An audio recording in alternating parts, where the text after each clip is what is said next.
नमस्कार, भाषा IQ academy में आपका स्वागत है। आशा करते हैं आपका पॉलिटी का रिवीजन अच्छे से चल रहा है।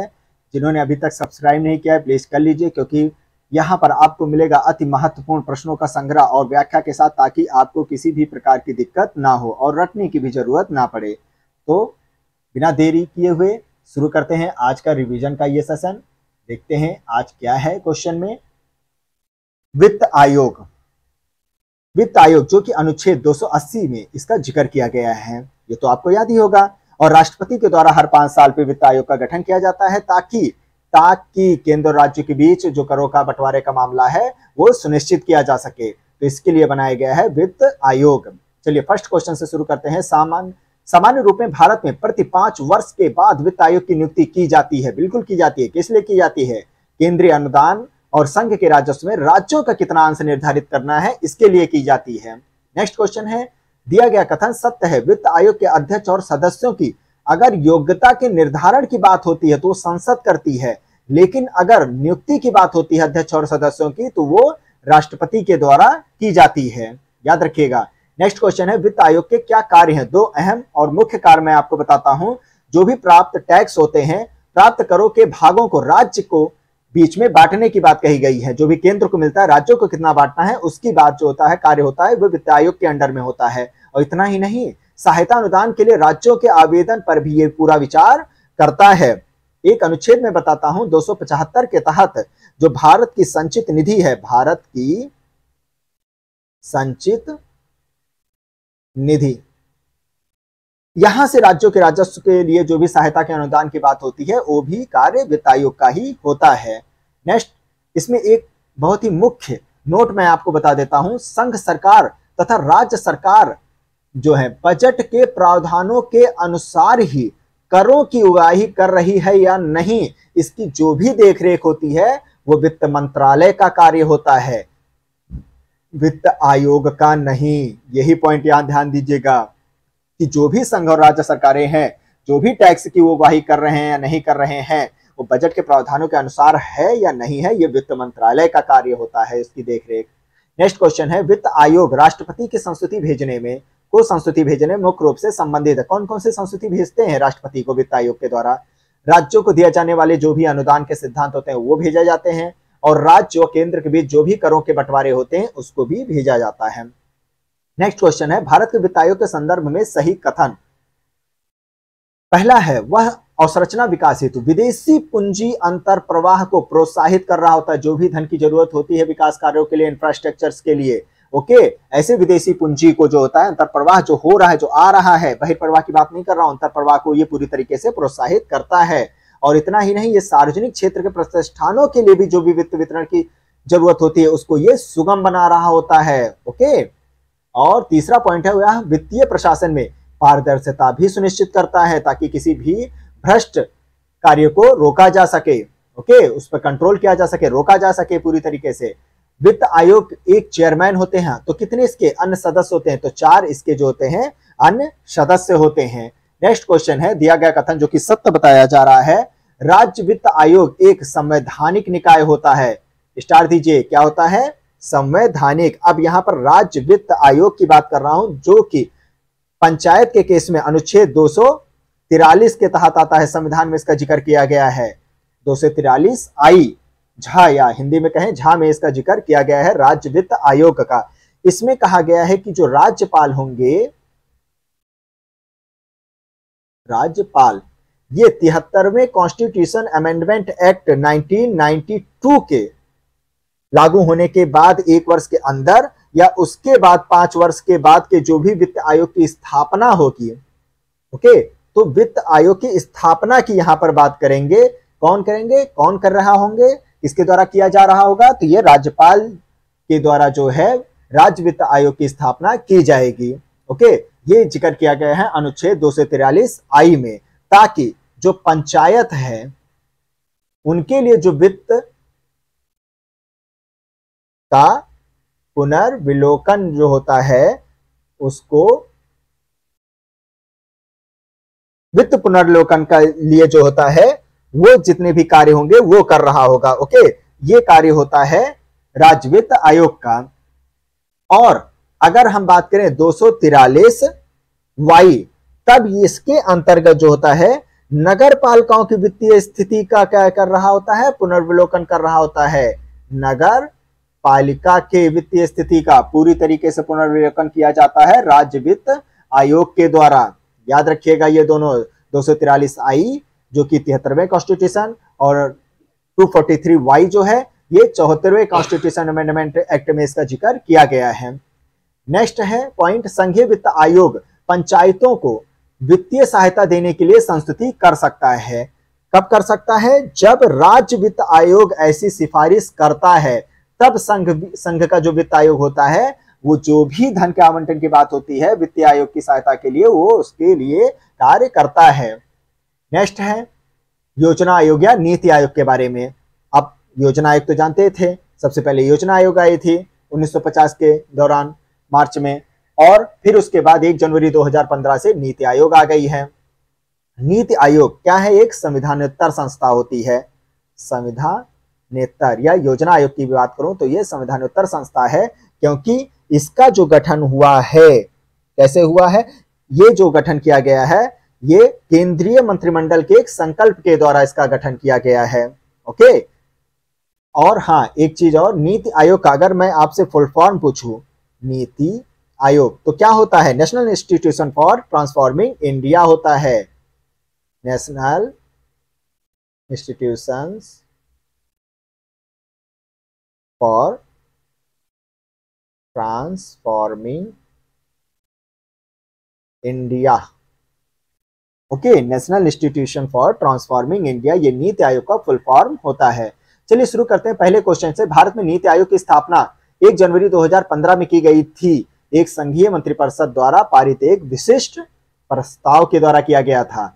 और नीति आयोग के प्रथम उपाध्यक्ष कौन थे नीति आयोग के? तो वो थे अरविंद पनगड़िया जी थे। ओके, पहले थे। लेकिन अगर मैं बात करूं वर्तमान में प्रेजेंट टाइम पे कौन है, तो प्रेजेंट टाइम पे उपाध्यक्ष जो है वो है सुमन के बेरी साहब हैं। सुमन के बेरी साहब हैं। ओके,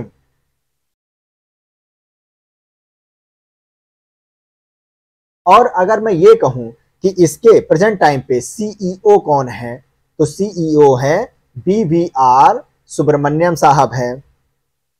सुब्रमण्यम, तो ये सुमन के बेरी जो है वर्तमान उपाध्यक्ष हैं और BVR सुब्रमण्यम जो है प्रेजेंट टाइम के सीईओ हैं। और पहले उपाध्यक्ष जो थे वो अरविंद पनगड़िया साहब थे।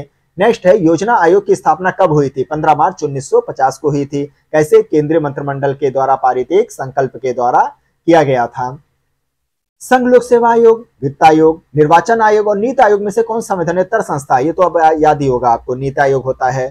किन निकायों का संविधान में उल्लेख नहीं किया गया है? तो संविधान में राष्ट्रीय विकास परिषद का भी उल्लेख नहीं किया गया है, क्योंकि देखिए ये पहले वाले क्वेश्चन में बता देता हूं, संघ लोक सेवा आयोग जो होता है ये अनुच्छेद 315 में इसका जिक्र किया गया है संविधान में। वित्त आयोग मैंने अभी आपको बताया था अनुच्छेद 280 में जिक्र किया गया है।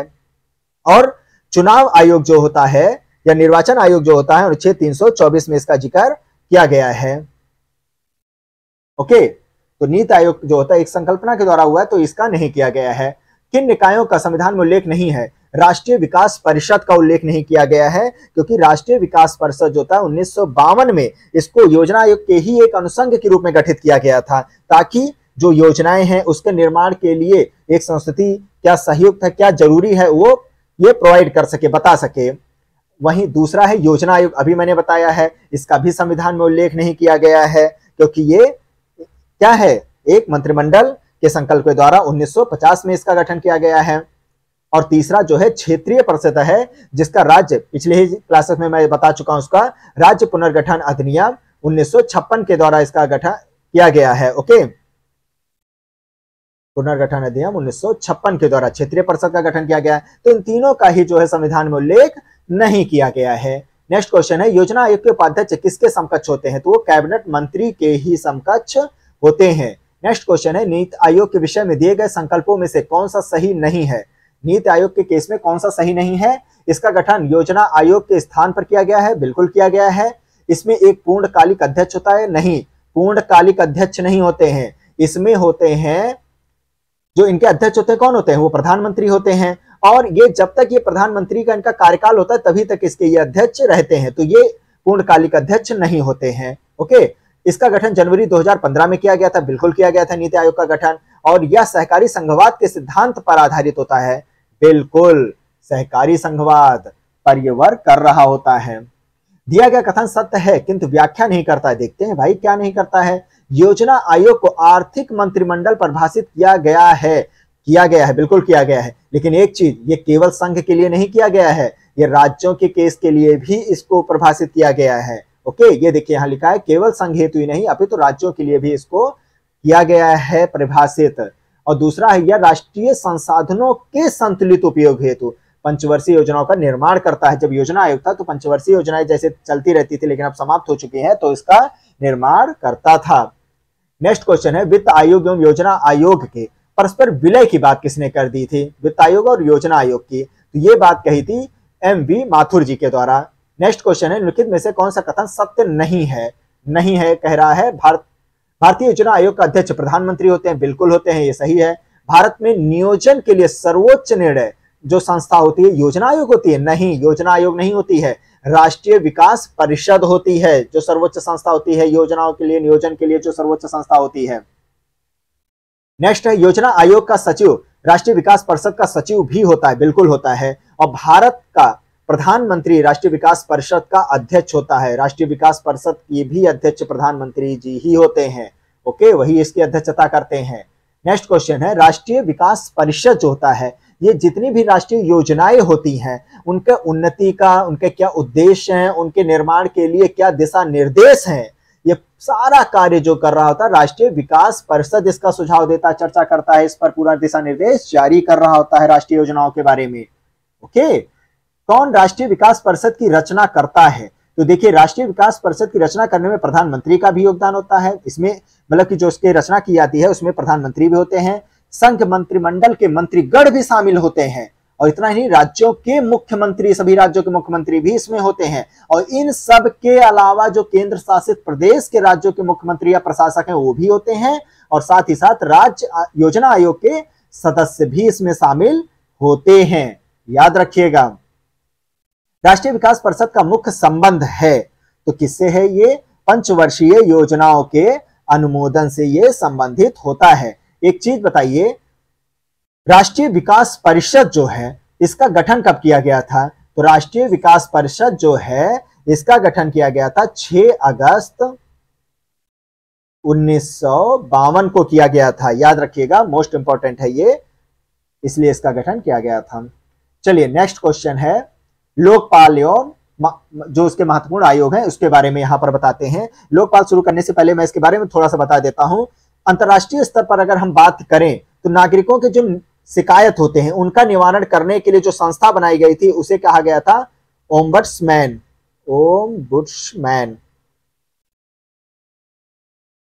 ओके, ये बनाया गया था और इसकी स्थापना सबसे पहले की गई थी 1809 में स्वीडन में की गई थी। ओके, सबसे पहले नागरिकों की शिकायतों को हल करने के लिए अंतरराष्ट्रीय स्तर की मैं बात कर रहा हूं। फिर इसको भारत में भी इसका गठन किया जाता है 1966 में। ओके, फिर इसके लिए लाया जाता है लोकपाल और लोकायुक्त अधिनियम एक लाया जाता है, लोकपाल व लोकायुक्त अधिनियम 2013 लाया जाता है और जिसको स्वीकृति मिलती है 2014 को राष्ट्रपति की इसको स्वीकृति मिलती है। इसके आधार पर तय किया जाता है केंद्र स्तर पर कौन होगा? लोकपाल होंगे, लोकपाल का गठन किया जाएगा, और राज्य स्तर पर लोकायुक्त होंगे। कौन होंगे? लोकायुक्त का नियुक्ति का प्रावधान इसमें किया गया है। अब शुरू करते हैं इसके पहले क्वेश्चन से। भारत में लोकपाल एवं लोकायुक्त की स्थापना का सुझाव किसने दिया था? कहां दिया गया था? यह प्रशासनिक सुधार आयोग के द्वारा इसकी स्थापना का सुझाव दिया गया था। आइए इसके थोड़ी सी हिस्ट्री ज्योग्राफी जानते हैं। इस आयोग का गठन 5 जनवरी 1966 को मोरारजी देसाई की अध्यक्षता में किया गया था। ओके, मोरारजी देसाई, याद रखिएगा, इनकी अध्यक्षता में किया गया था। कब? 5 जनवरी 1966 को। और फिर बाद में 1967 में के हनुमंथैया को प्रथम प्रशासनिक जो सुधार आयोग था उसके अध्यक्ष के रूप में उनको नियुक्त किया गया था, के हनुमंथैया को। याद हो गया। गठन जो हुआ था मोरारजी देसाई की अध्यक्षता में किया गया था। जो प्रथम प्रशासनिक सुधार आयोग था उसके जो पहले अध्यक्ष बनाए जाते हैं वो के हनुमंथैया बनाए जाते हैं। एक स्वतंत्र पर्यवेक्षी एजेंसी के रूप में इसकी स्थापना सर्वप्रथम 1809 ईस्वी में, अभी बताया था, स्वीडन में ही की गई थी। नेक्स्ट क्वेश्चन है, किस आयोग या समिति ने स्थानीय संस्था ओम्बुड्समैन बनाने का सुझाव दिया था? तो वो प्रथम प्रशासनिक सुधार आयोग के द्वारा ही दिया गया था, अभी आपको बता दिया गया। नेक्स्ट है, संसद में पहला लोकपाल विधेयक कब रखा गया था? तो संसद में जो रखा गया था पहला लोकपाल विधेयक 1968 में रखा गया था, 1968 में, याद रखिएगा। किस राज्य में सर्वप्रथम लोकायुक्त कार्यालय की स्थापना हुई थी? तो सबसे पहले हुआ था महाराष्ट्र में, याद रखिएगा, महाराष्ट्र में हुआ था। और उड़ीसा तो पहला राज्य था जिसने लोकायुक्त की स्थापना से संबंधित क्या किया था? विधेयक पारित किया था। कौन? उड़ीसा। ओके, चलिए नेक्स्ट है, उत्तर प्रदेश का लोकायुक्त अपना प्रतिवेदन प्रस्तुत करता है, राज्यपाल को करता है, याद रखिएगा। और उत्तर प्रदेश लोकायुक्त अधिनियम, उत्तर प्रदेश लोकायुक्त अधिनियम 1975, इसके तहत लोकायुक्त अपना प्रतिवेदन किसको देता है? राज्यपाल को देता है। 1975 है ये उत्तर प्रदेश लोकायुक्त अधिनियम, इसके आधार पर यह तय किया गया था। आगे देखते हैं नेक्स्ट क्वेश्चन, उत्तर प्रदेश के लोकायुक्त की पद धारण अवधि कितनी है? 8 वर्ष की होती है। ओके, नेक्स्ट क्वेश्चन है, दिए गया कथन जो कि सत्य है किंतु व्याख्या नहीं करता है। ये देखते हैं भाई क्यों नहीं व्याख्या करता है।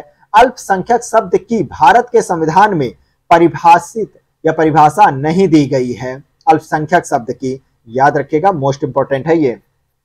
और नेक्स्ट है, अल्पसंख्यक आयोग संवैधानिक निकाय नहीं है, संवैधानिक निकाय नहीं होता है बल्कि एक सांविधिक निकाय होता है, क्योंकि इसका जो गठन किया गया है संसद द्वारा अधिनियमित अल्पसंख्यक आयोग अधिनियम 1992 के द्वारा किया गया है, 1992 के द्वारा किया गया है। ओके, और ये जो पहला वाला था 8 वर्ष, इसके बारे में मैं बता देता हूं। 2012 में ही उत्तर प्रदेश लोकायुक्त उपयुक्त अधिनियम संशोधन अधिनियम लाया गया था 2012 में।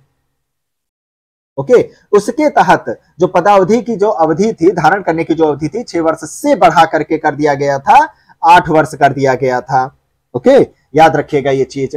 अब नोट में हम देखते हैं, भारतीय संविधान जो है धार्मिक और भाषाई आधार पर अल्पसंख्यकों का निर्धारण करता है। ये तो मैंने जब आपको मूल अधिकार पढ़ाया था तो उसमें मैंने इसका जिक्र कर दिया था 29 के अनुच्छेद में। ओके, वर्तमान में भारत में 6 समुदाय ऐसे हैं जो कि अल्पसंख्यक के दायरे में रखे गए हैं। कौन कौन से? मुस्लिम, सिख, ईसाई, बौद्ध, पारसी और जैन जो होते हैं, ये अल्पसंख्यक की सूची में इनको रखा गया है। अधिसूचित अल्पसंख्यकों में सबसे छोटा समुदाय कौन सा है? पारसी समुदाय है। वैसे कहा जाए तो और भी अनेक छोटे छोटे समुदाय हैं, लेकिन उनको अभी तक मान्यता प्राप्त नहीं हो पाई है। ओहरा समिति के अध्ययन के लिए बनाई गई थी। किसके अध्ययन के लिए ओहरा समिति बनाई गई थी? तो ये बनाई गई थी राजनेताओं और अपराधियों की जो साठगांठ हो जाती है उसकी जांच के लिए बनाई गई थी 1993 में। ओके, 1993 में ये तत्कालीन ये गृह सचिव थे। कौन? एन वोहरा साहब, इनकी अध्यक्षता में गठित किया गया था। नेक्स्ट क्वेश्चन है, भारतीय प्रशासनिक सेवा और भारतीय पुलिस सेवा को समाप्त करने की किसने बात कह दी थी? राजमन्नार आयोग ने यह बात कही थी। ओके, आईएएस और आईपीएस की समाप्ति की बात इन्होंने कर दी थी, राजमन्नार आयोग ने। नेक्स्ट क्वेश्चन है, संयुक्त राष्ट्र द्वारा मानव अधिकारों की विश्वव्यापी घोषणा को कब अपनाया गया था? तो इसको अपनाया गया था 10 दिसंबर 1948 को अपनाया गया था। मोस्ट इंपॉर्टेंट है, याद रखिएगा। एक चीज मैं इसमें बता देता हूं, भारतीय संविधान की जो उद्देशिका है, उद्देशिका या कहें मूल अधिकार, फंडामेंटल जो राइट है, या राज्य के नीति निर्देशक तत्व डीपीएसपी जो है, या कहें मूल कर्तव्य, इनका जो है मानव अधिकारों की सार्वभौमिक घोषणा 1948 के सिद्धांतों एवं प्रावधानों को प्रतिबिंबित कर रहा होता है। ओके, मानव अधिकारों के सार्वभौमिक घोषणा को प्रतिबिंबित कर रहा होता है। चलिए नेक्स्ट क्वेश्चन है, universal declaration of human rights में कुल कितने अनुच्छेद हैं? तो मानव अधिकारों की जो सार्वभौमिक घोषणा की गई है उसमें टोटल कितने अनुच्छेद हैं? 30 अनुच्छेदों का जिक्र उसमें किया गया है, जिसको अंगीकृत किया गया था कब? संयुक्त राष्ट्र महासभा के द्वारा 10 दिसंबर 1948 को ही इसको अंगीकृत किया गया था। नेक्स्ट क्वेश्चन है, कौन सा एक संयुक्त राष्ट्र द्वारा सूचीबद्ध मानव अधिकारों में से नहीं है? बताइए इसमें से कौन सा, जो ऑप्शन 4 दिए गए उसमें से कौन सा मानव अधिकारों में शामिल नहीं? आपको दिख ही रहा होगा, निजता का अधिकार इसमें शामिल नहीं किया गया, बाकी सब शामिल है। स्वतंत्रता, वो मानव समानता का, जीवन और स्वतंत्रता का अधिकार, शिक्षा का अधिकार, ये सब इसमें शामिल हैं। नेक्स्ट क्वेश्चन है, सभी प्रकार के सामाजिक विभेद का उन्मूलन मानव अधिकार की किस पीढ़ी के अंतर्गत आता है? तो ये मानव अधिकार की दूसरी पीढ़ी के अंतर्गत इसका जिक्र किया गया है। ओके, याद रखिएगा, मोस्ट इंपॉर्टेंट है, ये पूछ लेता है अक्सर एग्जाम में। मैं कुछ पहली और तीसरी पीढ़ी के बारे में भी बता देता हूं। पहली पीढ़ी में नागरिक और राजनीतिक स्वतंत्रता की अधिकार क्या होते हैं उसका जिक्र किया गया है, ओके, जो मानव अधिकारों का है। और तीसरी जो पीढ़ी है उसमें एकजुटता के अधिकार और समूह में शामिल होने के अधिकार के बारे में बताया गया है, और दूसरी में सामाजिक विभेद के उन्मूलन के बारे में बात कही गई है। नेक्स्ट है शहर का अधिकार। ये कौन सा अधिकार होता है? शहर का अधिकार। ये शहर का अधिकार, इसके बारे में कुछ कथन सत्य दिए गए हैं, वो जान लेते हैं। पहले तो ये बता देते हैं, शहर का अधिकार जो होता है, ये सर्वप्रथम ये विचार जो लाया गया था, वो लाया गया था, एक फ्रांसीसी विचारक थे, उनका नाम क्या था? हेनरी लेफेबवर। नाम कुछ कठिन लगेगा। लेफेबवर के द्वारा जो होता है ये विचार प्रस्तुत किया गया था 1968 में, शहर का अधिकार। अब जानते हैं क्या है इसका बारे में, क्या कथन ये कौन कौन से सही है। शहर का जो अधिकार है, शहर के प्रत्येक निवासी को, प्रत्येक, चाहे वो अप्रवासी हो, मलिन बस्ती में रह रहे हो, बेघर सहित सबको शामिल कर रहा है। प्रत्येक निवासी को शहर में सार्वजनिक स्थानों को वापस लेने, सार्वजनिक स्थानों को वापस लेने एवं सार्वजनिक सहभागिता का अधिकार दे रहा होता है। ये 2 पॉइंट याद रखिएगा। और क्यों, क्या मतलब है इसका? शहर की अधिकारिता का जो मेन आशय है, अब वो समझिए ध्यान से। राज्य शहर की अनाधिकृत जो बस्तियां हैं, किसी भी लोक सेवा और सुविधा से उनको वंचित नहीं कर सकता है। जो भी अनाधिकृत बस्तियां हैं उनको किसी भी प्रकार के लोक सेवाएं जो उनको प्रोवाइड की जाती हैं उससे राज्य जो है उनको वंचित नहीं कर सकता है। ये बात इसमें कही गई है। ओके, चलिए नेक्स्ट क्वेश्चन है, भारत में मानवाधिकार संरक्षण अधिनियम कब लागू किया गया था? तो ये लागू किया गया था 1993 में लागू किया गया था। मोस्ट इंपॉर्टेंट है, याद रख लीजिएगा इसको। नेक्स्ट है, राष्ट्रीय मानवाधिकार आयोग के अध्यक्ष और सदस्यों की नियुक्ति समिति में कौन शामिल होते हैं? नियुक्ति समिति में तो इसमें शामिल होते हैं प्रधानमंत्री, गृह मंत्री, लोकसभा में विपक्ष के नेता, राज्यसभा में विपक्ष के नेता और लोकसभा अध्यक्ष, तथा इसके अलावा राज्यसभा के उपसभापति इसमें ध्यान दीजिएगा, यहां पर इसमें जो नियुक्ति समिति होते हैं उसमें शामिल होते हैं। और हाँ, अगर हम ये कहें कि नियुक्ति किसके द्वारा की जाती है तो वो राष्ट्रपति के द्वारा, राष्ट्रीय मानवाधिकार के जो अध्यक्ष हैं या जो सदस्य हैं उनकी नियुक्ति राष्ट्रपति के द्वारा की जाती है। नेक्स्ट क्वेश्चन है, कौन राष्ट्रीय मानवाधिकार आयोग का पदेन सदस्य नहीं है? इन 4 ऑप्शन में से कौन सा नहीं है? राष्ट्रीय अल्पसंख्यक आयोग का अध्यक्ष, ये इसका पदेन सदस्य होता है। भारतीय विधि आयोग का अध्यक्ष ये नहीं होता है राष्ट्रीय मानवाधिकार आयोग का सदस्य, ओके, ये वाला नहीं होता है। राष्ट्रीय अनुसूचित जाति और अनुसूचित जनजाति आयोग का अध्यक्ष भी इसमें पदेन सदस्य होते हैं, और राष्ट्रीय महिला आयोग के जो अध्यक्ष होते हैं वो भी इसके पदेन सदस्यों में शामिल होते हैं। इतना ही नहीं, जो मानवाधिकार संरक्षण आयोग लाया गया था, मानवाधिकार संरक्षण संशोधन अधिनियम था, ये संशोधन अधिनियम ये लाया गया था 2019 में। ओके, इसमें इसके अलावा जैसे कि और भी बातें की गई थी, राष्ट्रीय पिछड़ा वर्ग आयोग भी इसमें शामिल होंगे सदस्य, राष्ट्रीय पिछड़ा वर्ग आयोग के सदस्य भी इसमें शामिल होंगे। और इतना ही नहीं, इसमें होंगे शामिल राष्ट्रीय बाल अधिकार राष्ट्रीय बाल अधिकार संरक्षण आयोग के भी इसमें सदस्य शामिल होंगे। ओके, और एक और है, वो है दिव्यांग जनों संबंधी मुख्य आयुक्त भी इसमें शामिल होते हैं। दिव्यांग जनों संबंधी मुख्य आयुक्त ये भी इसमें शामिल होते हैं, याद रखिएगा, इसके जो पद इन सदस्यों में होते हैं। इतना याद हो गया। चलिए नेक्स्ट क्वेश्चन है, राष्ट्रीय मानवाधिकार आयोग के अध्यक्ष का कार्यकाल होता है, तो ये जो कार्यकाल होता है 3 वर्ष या 70 वर्ष की आयु जो भी पहले हो तब तक होता है। पहले ये 5 वर्ष हुआ करता था, लेकिन घटा करके अब इसको 3 वर्ष कर दिया गया है मानवाधिकार संरक्षण संशोधन अधिनियम 2019 के तहत।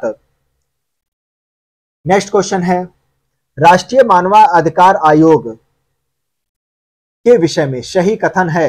देखते हैं भाई कौन सा सही कथन है। 1993 के अधिनियम में संशोधन कर जो 2019 लाया गया था, उसमें उच्चतम न्यायालय का मुख्य न्यायाधीश या न्यायाधीश, ध्यान दीजिएगा दोनों की बात कर रहा है, मुख्य न्यायाधीश या न्यायाधीश रहे व्यक्तियों को राष्ट्रीय मानवाधिकार आयोग के अध्यक्ष के रूप में नियुक्त किए जाने का पात्र बनाया जाएगा। केवल मुख्य न्यायाधीश ही अब नहीं रह जाएंगे, उसमें न्यायाधीश भी शामिल हैं। नेक्स्ट है, इसकी शक्तियां केवल सिफारिशी प्रकृति की होती हैं। बिल्कुल, आयोग के एक सदस्य के रूप में एक महिला को नियुक्त करना एक आज्ञापरक बताया गया है। बिल्कुल, अभी मैंने बताया है राष्ट्रीय महिला आयोग। ओके, नेक्स्ट क्वेश्चन है, नोट में बताता हूं, इसके प्रत्येक राज्य में राज्य मानवाधिकार आयोग के नाम से संस्थाएं नहीं है। जो राष्ट्रीय मानवाधिकार आयोग है, अगर हम ये कहें कि इसकी क्या राज्य मानवाधिकार आयोग के नाम से संस्थाएं, तो नहीं है इसकी। उसके लिए क्या चलता है, राज्य मानवाधिकार आयोग 1993 के अधिनियम के तहत संबंधित राज्य सरकार द्वारा अगर गठित किए जाते हैं, ना कि राष्ट्रीय मानवाधिकार आयोग संस्था के द्वारा ये गठित किए जाते हैं। ओके, जो राज्य मानवाधिकार आयोग होता है वो इस अधिनियम राज्य मानवाधिकार आयोग अधिनियम 1993 के द्वारा राज्य सरकारों के द्वारा जो है गठित किया जाता है। नेक्स्ट क्वेश्चन है, राज्य मानवाधिकार आयोग के अध्यक्ष और सदस्यों की नियुक्ति किसके द्वारा की जाती है। राज्य की बात कर रहा है तो राज्यपाल के द्वारा ही की जाएगी। ओके, नोट में मैं बताता हूं, राज्यपाल द्वारा यह नियुक्तियां एक समिति की सिफारिश पर, देखिए यहां पर भी एक समिति की सिफारिश पे काम होता है। राष्ट्रीय मानवाधिकार आयोग में भी मैंने आपको बताया था समिति की सिफारिश पर हो रहा था, यहां पर भी होता है। अब जो समिति बनाई जाती है उसमें कौन कौन सदस्य होते हैं, उसमें देखिए मुख्यमंत्री एज एन अध्यक्ष की तरह होते हैं, तथा सदस्यों के रूप में विधानसभा अध्यक्ष इसमें शामिल होते हैं, राज्य गृह मंत्री शामिल होते हैं, विधानसभा में विपक्ष का जो नेता होते हैं वो भी शामिल होते हैं। परंतु जहां किसी राज्य में विधान परिषद है, वहां उस परिषद का सभापति तथा उस परिषद में विपक्ष का नेता भी उसमें शामिल होता है, उसका एक सदस्य होता है इसमें। ओके, ये था बात राज्य मानवाधिकार आयोग के अध्यक्ष और सदस्यों को नियुक्त किए जाने वाले समिति के जो सदस्य हैं उसके बारे में। और उस समिति की जो अध्यक्षता कर रहे होते हैं वो मुख्यमंत्री के द्वारा की जाती है, और जो नियुक्ति की जाती है वो राज्यपाल के द्वारा की जाती है। ओके, राज्य मानवाधिकार आयोग में सदस्य के रूप में उच्च न्यायालय का कोई आसीन न्यायाधीश या कोई आसीन जिला न्यायाधीश किसके परामर्श के बाद नियुक्त किया जा सकता है राज्य मानवाधिकार आयोग में, तो वो किया जाता है संबंधित राज्य के उच्च न्यायालय के मुख्य न्यायाधीश के परामर्श के बाद ही उसको नियुक्त किया जाता है राज्य मानवाधिकार आयोग में एक सदस्य के रूप में। ओके, चलिए नेक्स्ट क्वेश्चन अब देखते हैं, राज्य आयोग के अध्यक्ष के पद पर हुई रिक्ति की दशा में किसी एक सदस्य को अध्यक्ष के रूप में कार्य करने के लिए प्राधिकृत करने की शक्ति किसे प्राप्त होती है। जब रिक्त हो जाता है तो वो जो अधिकार दिया गया होता है किसी को एक अध्यक्ष के रूप में कार्य करने के लिए, राज्यपाल को यह अधिकार होता है कि वो प्राधिकृत कर सके। ओके, राज्य आयोग अपना वार्षिक प्रतिवेदन किसके समक्ष प्रस्तुत करता है, तो ये करते हैं राज्य सरकार के। ओके, जो राज्य आयोग अपना प्रतिवेदन करता है वो राज्य सरकार के समक्ष अपना प्रस्तुति करता है। नेक्स्ट क्वेश्चन है, आयोग राज्य आयोग का प्रत्येक सदस्य मानव अधिकार संरक्षण अधिनियम के अधीन कृत्यों का प्रयोग करने के लिए आयोग या राज्य आयोग द्वारा नियुक्त या प्राधिकृत प्रत्येक अधिकारी समझा जाता है। उस जो नियुक्त किए जाते हैं प्रत्येक अधिकारी को क्या समझे जाते हैं, एक लोक सेवक के रूप में उनको समझा जाता है। ओके, अब कुछ संस्थाएं और उनकी स्थापना कब हुई थी, किस साल में हुई थी, मोस्ट इंपॉर्टेंट है, याद रखिएगा। अंतर राज्य परिषद की स्थापना 1990 में हुई थी, राष्ट्रीय विकास परिषद 1952 में हुई थी, और केंद्रीय सतर्कता आयोग 1964 में, और राष्ट्रीय मानवाधिकार आयोग अभी बताया 1993 में। नेक्स्ट क्वेश्चन है, स्वर्ण सिंह समिति ने जिस प्रश्न पर विचार किया था वह प्रश्न क्या था?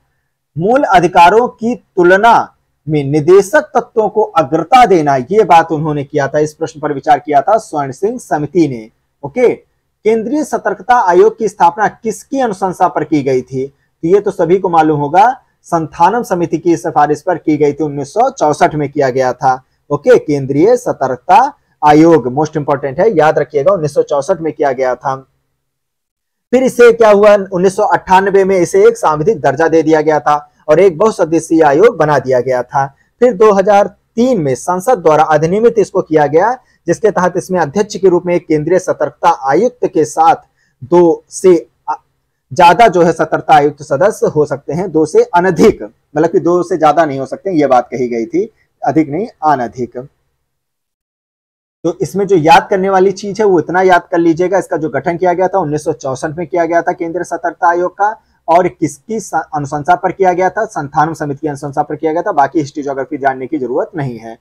नेक्स्ट है केंद्रीय अन्वेषण ब्यूरो, ये कब आया था, इसकी स्थापना कब हुई थी, 1963 में हुई थी। सतर्कता आयोग अभी बताया 1964 में। भ्रष्टाचार निरोधक कानून 1988 में लाया गया था। ओके, भ्रष्टाचार निरोधक कानून। और प्रवर्तन निदेशालय की स्थापना अक्सर न्यूज में सुनने में आ रहा है, ये 1956 में इसकी स्थापना की गई थी, जब राज्य पुनर्गठन आयोग अधिनियम आया गया था। मंडल आयोग, चलिए अब मंडल आयोग की बात करते हैं, जिसके प्रस्ताव ने अक्षुण्ण विवाद का सूत्रपात किया, को गठित करने वाले कौन थे, मोरारजी देसाई साहब थे। ओके, मंडल आयोग, देखिए मंडल आयोग में पिछड़ा वर्ग आयोग भी इसे जिसे कहा जाता है, पिछड़ा वर्ग आयोग। 1979 में तत्कालीन प्रधानमंत्री मोरारजी देसाई के नेतृत्व वाली जनता पार्टी सरकार के द्वारा सामाजिक और शैक्षणिक रूप से पिछड़े लोगों की पहचान करने के लिए संविधान के अनुच्छेद 340 के प्रावधान के तहत इसको गठित किया गया था। ओके, याद हुआ ये चीज। और इसके जो अध्यक्ष बनाए गए थे बिंदेश्वरी प्रसाद मंडल थे। कौन थे, बिंदेश्वरी प्रसाद मंडल थे। और अन्य 4 इनके सदस्य जो बनाए गए थे, दीवान मोहनलाल भोले, RR भोले, दीनबंधु साहू और के सुब्रमण्यम थे इसके अन्य सदस्यों में, लाल भोले साहू सुब्रमण्यम। और अध्यक्ष कौन थे, बिंदेश्वरी प्रसाद मंडल थे। और 1980 को अपनी रिपोर्ट इन्होंने किसको सौंपी थी, राष्ट्रपति को सौंपी थी, ये भी याद रखिएगा। चलिए नेक्स्ट क्वेश्चन, मंडल आयोग रिपोर्ट किस वर्ष प्रस्तुत, देखिए किस वर्ष प्रस्तुत की गई थी, 1980 को प्रस्तुत की गई थी। अब नेक्स्ट क्वेश्चन है, लोक सेवा आयोग से संबंधित है ये क्वेश्चन। भारत के संघ लोक सेवा आयोग, जिसका जिक्र अनुच्छेद 315 में किया गया है, के लिए सही कथन कौन सा है? संघ लोक सेवा आयोग की बात कर रहा हूं। इसका राज्य लोक सेवा आयोग से कोई लेना देना नहीं होता है। ओके, ये एक दूसरे से क्या होते हैं, स्वतंत्र होते हैं। संघ लोक सेवा आयोग अपना वार्षिक प्रतिवेदन करता है, प्रतिवेदन किसको सौंपता है यहां पर होगा, तो ये राष्ट्रपति को सौंपते हैं। ओके, 2 अथवा, और हाँ अगर मैं अनुच्छेद कहूं तो 323 के उपखंड 1 के अनुसार ये बात कही गई है। नेक्स्ट क्वेश्चन है, 2 अथवा 2 से अधिक राज्यों के लिए संयुक्त लोक सेवा आयोग अध्यक्ष की नियुक्ति करता है, किसके द्वारा, भारत के राष्ट्रपति के द्वारा ही अध्यक्ष की नियुक्ति की जाती है संयुक्त लोक सेवा आयोग के। ओके, और इसके लिए उन्हें राज्यपालों की सिफारिशों की जरूरत नहीं पड़ती है। याद रखिएगा पॉइंट, नोट में देखते हैं, राज्य लोक सेवा आयोग के अध्यक्ष और सदस्यों की नियुक्ति कौन कर रहे होते हैं, राज्यपाल के द्वारा वहां पर की जाती है। ओके, यहाँ पर संयुक्त लोक सेवा आयोग के अध्यक्ष की बात की जा रही थी, जिसमें 2 या 2 से अधिक राज्यों की बात उठती है।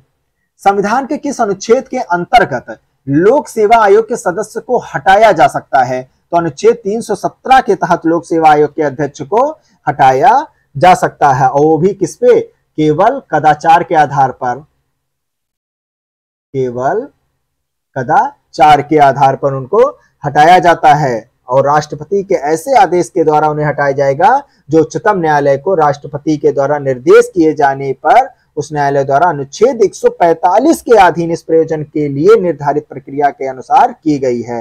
जो जांच होती है उसके आधार पर किया जाता है।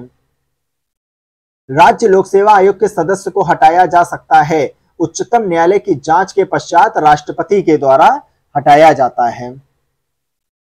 निम्न में से किस मामले में राज्य लोक सेवा आयोग से परामर्श नहीं लिया जाता है?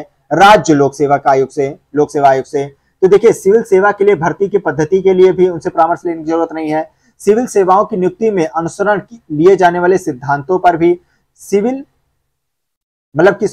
इन सब में परामर्श की जरूरत पड़ती है। पूछ रहा है किसमें परामर्श नहीं लिया जाता है, तो परामर्श सिविल सेवाओं के जब स्थानांतरण की बात होती है तो उसमें परामर्श नहीं लिया जा रहा होता है राज्य लोक सेवा आयोग की। ओके, किसी राज्य लोक सेवा आयोग के कार्यों को किस एक के अनुमोदन से संघ लोक सेवा आयोग को सौंपा जाता है? तो भारत के राष्ट्रपति के ही अनुमोदन से सौंपा जाएगा, ऐसे थोड़ा ना। भारत में पहली लोक सेवा आयोग की स्थापना किस अधिनियम से हुई और वह कौन सा था? पहला जो लोक सेवा आयोग की स्थापना की गई थी गवर्नमेंट ऑफ इंडिया एक्ट 1919 के तहत ही की गई थी। यूनियन पब्लिक सर्विस कमीशन की प्रथम महिला अध्यक्ष का नाम बताइए, तो वो थी रोज बैथ्यू, पहली महिला अध्यक्ष। भारत के संदर्भ में नौकरशाही का उपयुक्त चरित्र चित्रण है, नौकरशाही वर्ड का, लोकहित को क्रियान्वित करने वाला अभिकरण। ओके, नेक्स्ट क्वेश्चन है, भारतीय संविधान का कौन सा अनुच्छेद प्रसाद का सिद्धांत उल्लेखित करता है? तो वो होता है अनुच्छेद 310। ये प्रसाद के सिद्धांत की बात करता है, मोस्ट इंपॉर्टेंट। इसके अनुसार प्रत्येक व्यक्ति जो रक्षा सेवा का या संघ की सिविल सेवा का या अखिल भारतीय सेवा का सदस्य है अथवा रक्षा से कोई पद या संघ के अधीन कोई सिविल पद धारण करता है, वो किसके प्रसाद पर्यंत रहेगा?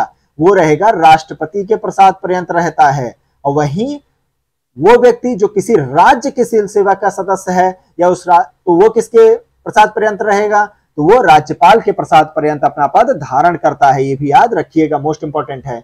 सिविल सेवाओं में सुधार हेतु पीसी होता समिति का गठन किस वर्ष किया गया था?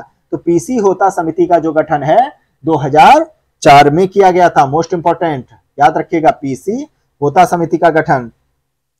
अब हम चलते हैं नेक्स्ट क्वेश्चन, चुनाव आयोग जिसका जिक्र किया गया है अनुच्छेद 324 से लेकर के 329 तक भाग 15 में इसका जिक्र किया गया है चुनाव आयोग। और यह एक स्थायी एवं स्वतंत्र निकाय होता है, स्थायी एवं स्वतंत्र निकाय होता है। ओके, चलिए शुरू करते हैं पहले क्वेश्चन से। भारत का मुख्य चुनाव आयुक्त को नियुक्त किया जाता है, राष्ट्रपति के द्वारा नियुक्त किया जाता है। ओके, नेक्स्ट क्वेश्चन है, दिया गया कथन सत्य है किंतु स्पष्टीकरण नहीं करता है, क्यों नहीं करता है वही देखते हैं हम। संसद तथा राज्य विधान मंडलों के स्वतंत्र तथा निष्पक्ष चुनाव कराने की जो शक्तियां हैं एक स्वतंत्र इकाई अर्थात निर्वाचन आयोग को दी गई है। संसद की हो या राज्य विधान मंडलों के स्वतंत्र या निष्पक्ष चुनाव की जो बात होती है वो किसकी होती है? चुनाव आयोग की होती है, निर्वाचन आयोग की जिम्मेदारी होती है।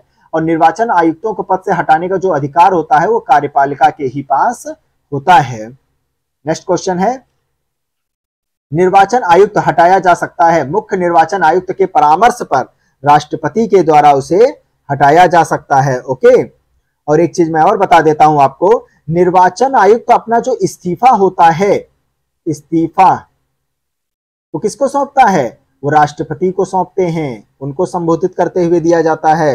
ओके, प्रस्तुत किया जाता है और राष्ट्रपति ही उनकी नियुक्ति का भी प्राधिकारी होता है। चलिए नेक्स्ट क्वेश्चन है,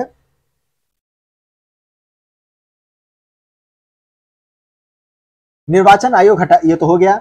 निम्नांकित कार्यों में से कौन एक कार्य भारत के निर्वाचन आयोग से संबंधित नहीं होता है? तो कौन सा एक कार्य नहीं होता है? मतदाता सूची तैयार करने का निर्देशन और नियंत्रण देना, ये तो होता है उसके एक कार्यों में शामिल। पूछ रहा है संबंधित नहीं है। संसद और प्रत्येक राज्य के विधानमंडल का जो भी चुनाव का मामला होता है वो भी देखता है ये। राष्ट्रपति उपराष्ट्रपति के पदों के लिए जो भी चुनाव का मामला होता है वो भी निर्वाचन आयोग, भारत के निर्वाचन आयोग के अंडर में ही रहता है। जो शामिल नहीं होता वो विधानमंडल के चुनाव के लिए उचित प्रावधान करना, ये इसके दायरे में शामिल नहीं होता है भारत निर्वाचन आयोग के केस में। नेक्स्ट क्वेश्चन है, भारत का दिया गया कथन सत्य है। देखते हैं कौन सा कथन सत्य है। भारत का निर्वाचन आयोग 3 सदस्यीय निकाय होता है। बिल्कुल, ये जो होता है 3 सदस्य का निकाय होता है। आम चुनाव और उपचुनाव के लिए चुनाव कार्यक्रम निर्वाचन आयोग ही तय करता है, ना कि गृह मंत्रालय। गृह मंत्रालय नहीं तय करता है, निर्वाचन आयोग ही तय कर रहा होता है। और निर्वाचन आयोग मान्यता प्राप्त राजनीतिक दलों के विभाजन और विलय से संबंधित विवाद का भी ये निपटान करता है। Most important. नेक्स्ट क्वेश्चन है, निम्न में से किसका संबंध चुनाव आयोग से है नहीं? तो वो है चुनाव की अधिसूचना जारी करना।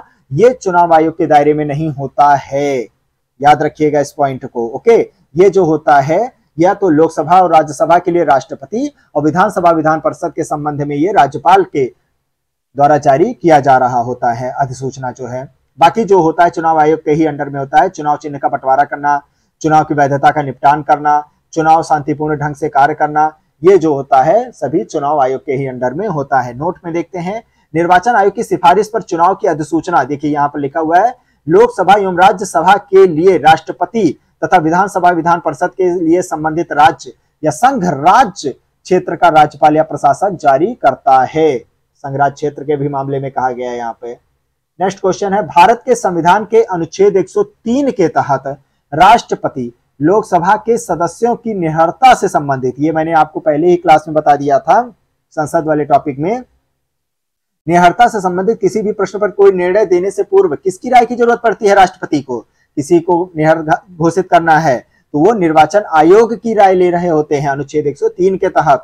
नेक्स्ट क्वेश्चन है, यदि किसी राज्य निर्वाचन आयोग के निर्वाचन में निर्वाचित घोषित होने वाला प्रत्याशी अपनी जमानत राशि खो देता है तो उसका क्या मतलब निकल के आता है? यानी कि निर्वाचन लड़ने वाले प्रत्याशियों की संख्या क्या थी? बहुत अधिक थी, इसलिए ऐसा हुआ होगा। नेक्स्ट क्वेश्चन है, न्यायालय द्वारा अपराधी घोषित किए गए व्यक्ति को चुनाव लड़ने के लिए अयोग्य करार देने का निर्णय किया गया है। ये जो है संसद के द्वारा ही अयोग्य करार करने का निर्णय दिया गया है। ओके, नेक्स्ट है दिया गया कथन जो कि यहाँ पर सत्य बताया गया है। चुनाव की घोषणा होते ही राजनीतिक दलों की आदर्श आचार संहिता का पालन करना होता है। चुनाव की जैसे ही घोषणा कर दी जाती है तुरंत आचार संहिता लागू हो जाता है। आदर्श आचार संहिता निर्वाचन आयोग द्वारा निर्मित की जाती है, निर्वाचन आयोग ही इसको निर्मित करता है। नेक्स्ट है, केंद्र और राज्यों की व्यवस्थापकों के लिए मतदान की न्यूनतम उम्र की सीमा 21 वर्ष से घटाकर 18 वर्ष कर दी गई है। किस संविधान संशोधन अधिनियम के द्वारा? तो वो 61वें कॉन्स्टिट्यूशन अमेंडमेंट एक्ट 1989 के द्वारा ये चीज किया गया है। ओके, इसके तहत जो है उनकी मतलब कि जो भी मतदान की उम्र है 21 वर्ष से घटा करके कितनी कर दी गई है? 18 वर्ष कर दी गई है। और उसके लिए अनुच्छेद 326 में जो है संशोधन किया गया है। ओके, नेक्स्ट क्वेश्चन है, भारतीय संविधान का कौन सा अनुच्छेद लोकसभा एवं विधानसभा के प्रतिनिधियों को निर्वाचित करने अर्थात वयस्क मताधिकार का अधिकार प्रदान करता है? तो अनुच्छेद 326 देता है वो अधिकार। निर्गम मत सर्वेक्षण यानी कि एग्जिट पोल, अक्सर आप देखते हैं वोट पढ़ने के बाद तुरंत देखिए न्यूज चैनल में बजने लग जाता है एग्जिट पोल किसका क्या निर्णय निकल के आ रहा है। इसके विषय में सही कथन कौन सा है? तो निर्गम मत यानी कि जिसके एग्जिट पोल कहा जाता है, सर्वेक्षण अभिव्यक्ति का प्रयोग मतदाताओं के लिए निर्वाचनोत्तर सर्वेक्षण को, जो निर्वाचन के पहले बाद के निर्वाचन हो चुका उसके बाद के सर्वेक्षण को व्यक्त करता है, जिससे यह पता चले कि मतदाताओं ने अपने मताधिकार का प्रयोग प्रत्याशी के पक्ष में किया, किस प्रत्याशी के पक्ष में किया, ये चेक किया जा रहा होता है ना। रुझान जैसे नाम से चलता है कि एग्जिट पोल में निकलता रहता है किसको कितने वोट मिल सकते हैं, वही चीज है यहाँ पर। दिनेश गोस्वामी समिति की सिफारिश की थी लोकसभा के चुनाव के सरकारी निधियन की इन्होंने बात कही थी। परसीमन आयोग के संदर्भ में दिया गया कथन सत्य है। परसीमन आयोग के आदेशों को किसी भी न्यायालय में चुनौती नहीं दी जा सकती है, याद रखिएगा।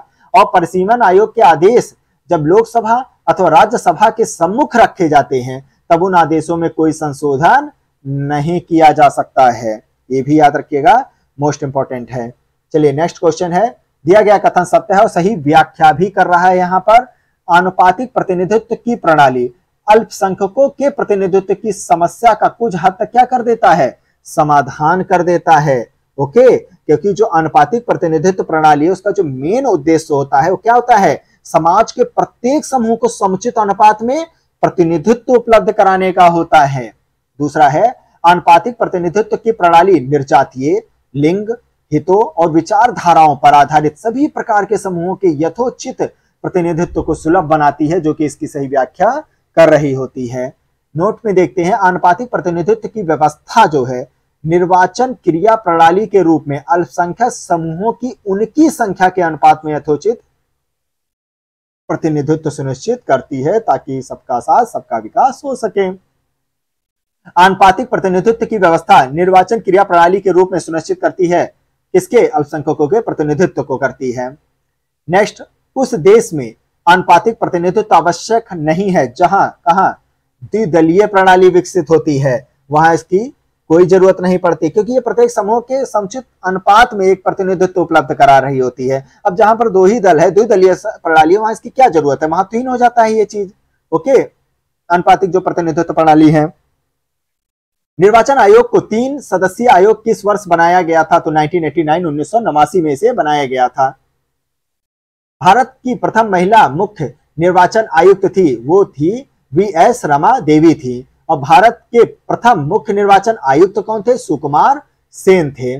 महिला की बात कही जाए तो वी.एस. रमा देवी थी, और प्रथम मुख्य निर्वाचन आयुक्त जो थे वो सुकुमार सेन थे। अब नेक्स्ट क्वेश्चन है, राजभाषा से भारत के संविधान के किस अनुच्छेद में भाषा के राज्य की भाषा या भाषाएं अपनाने की प्रक्रिया की गई है? तो ये कहा गया है अनुच्छेद 345 के तहत इसका जिक्र किया गया है। मोस्ट इंपॉर्टेंट है, इसे याद रखिएगा, अक्सर एग्जाम में पूछ लिया जाता है। ओके, इससे पहले मैं बता देता हूं, भाग 17 में इसका जिक्र किया गया है, ये भी याद रखिएगा, पूछ सकता है ये। अनुच्छेद 343 से लेकर के 351 तक आप इसका पूरा राजभाषा के बारे में जान सकते हैं वहां पर। और 343 के उपखंड 1 में संघ की राजभाषा हिंदी और लिपि जो होगा देवनागरी होगा, इसका जिक्र किया गया है। ओके, भाषा जो है राजभाषा हिंदी होगी, और लिपि की बात कहे तो देवनागरी का जिक्र 343(1) में कहा गया है।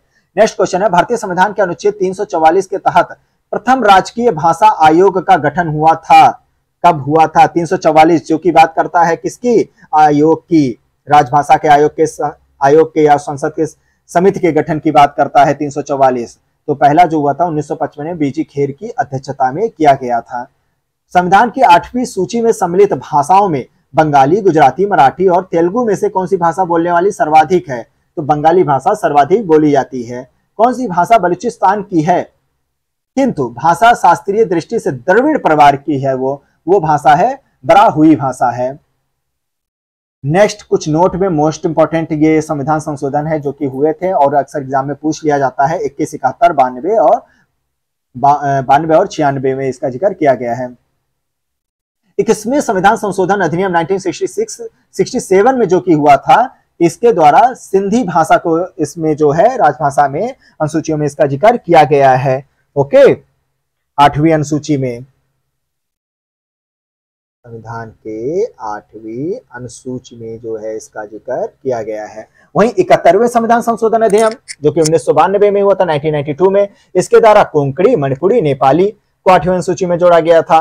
92वें संविधान संशोधन अधिनियम के द्वारा 2003 में जो कि हुआ था, इसमें बोडो, डोगरी, मैथिली और संथाली को इसमें जोड़ा गया था। बोडो, डोगरी, मैथिली और संथाली। और लास्ट 96वें संविधान संशोधन अधिनियम 2011 के द्वारा 8वीं अनुसूची में शामिल जो उड़िया भाषा थी उसका नाम परिवर्तित करके क्या कर दिया गया था? ओडिया कर दिया गया था। ओके, ये याद रखिएगा, उसका नाम ओडिया कर दिया गया था। अब नेक्स्ट क्वेश्चन है, अब तक 6 भाषाओं को शास्त्रीय भाषा का दर्जा प्रदान किया गया है।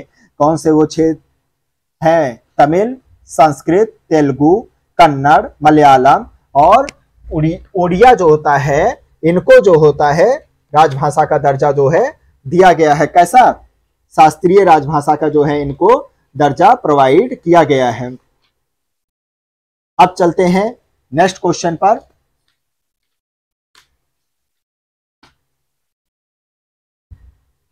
स्थानीय स्वशासन।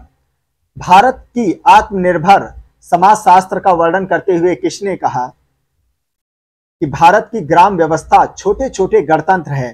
तो वो कहा गया था चार्ल्स मेटकॉफ के द्वारा ये चीज कही गई थी। ओके, नेक्स्ट क्वेश्चन है, ये स्थानीय स्वशासन की पंचायती और नगर पालिका की बात अब यहाँ पर किए जाएंगे, उससे संबंधित जो क्वेश्चन पूछे जाते हैं उसका यहाँ पर पूरा जिक्र किया जाएगा। भारतीय संघात्मक व्यवस्था में तृतीय तल कब जोड़ा गया था? तो ये 1993 में जोड़ा गया था। मोस्ट इंपॉर्टेंट क्वेश्चन है, ध्यान से इसको सुनिएगा। 73वां संविधान संशोधन अधिनियम जो कि 24 अप्रैल 1993 से और 74वां संविधान संशोधन अधिनियम 1 जून 1993 से क्या हुआ है? प्रभावी हुआ है। मोस्ट इंपॉर्टेंट, 73वें संविधान संशोधन कानून की वैधानिक शुरुआत किस संविधान संशोधन बिल से हुई है? तो वो हुआ है 64वें संविधान संशोधन बिल से उसकी वैधानिक शुरुआत की गई है। नेक्स्ट क्वेश्चन है, पंचायती राज व्यवस्था को 29 कार्यों की सूची किस अनुच्छेद के तहत दी गई है? तो वो अनुच्छेद 243 जी में इसका जिक्र किया गया है। 29 इसके कार्य विषय बताए गए हैं पंचायती राज व्यवस्था में। और हाँ, एक नोट इसमें ध्यान दीजिएगा, मध्यवर्ती स्तर पर पंचायत का उस राज्य में गठन नहीं किया जा सकेगा जिसकी जनसंख्या कितने से अधिक नहीं हो, 20 लाख से अधिक ना हो। वहां पर क्या है, मध्य स्तरीय स्तर पर पंचायत का उस राज्य में गठन नहीं किया जाएगा। मध्य स्तर पर, 3 स्तर पर होते हैं ना, तो मध्य स्तर वाला नहीं किया जाएगा जिसकी जनसंख्या 20 लाख से अधिक नहीं है। नेक्स्ट है, भारत में प्रत्येक पंचायत का कार्यकाल किस दिनांक से 5 वर्ष का होता है? तो अपने प्रथम अधिवेशन के लिए निर्धारित तिथि से ही उनका 5 वर्ष स्टार्ट हो जाता है। ओके, नेक्स्ट है, और हाँ एक चीज मैं आपको बता देता हूं, जो मैंने बताया था शास्त्रीय भाषा से, यहीं पर ही मैं आपको बता देता हूं। शास्त्रीय भाषा में जो सम्मिलित किए गए हैं 6 भाषाओं को, किस आधार पर उनको गठित किया जाता है, उनको शामिल किया गया है।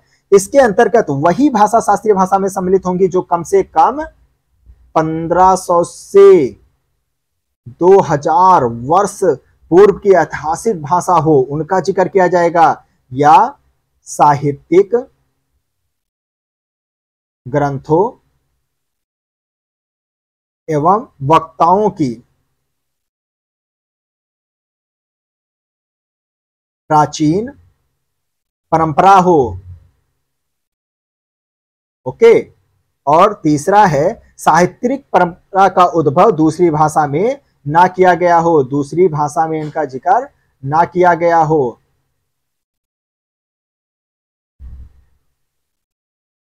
तो 1500 से 2000 वर्ष पुरानी हो, साहित्यिक ग्रंथों और वक्ताओं की प्राचीन परंपरा के अनुसार हो, और दूसरी भाषा में इसका जिक्र नहीं किया गया हो, शास्त्रीय भाषा के रूप में उनको गठित किया गया है 6 भाषाओं को।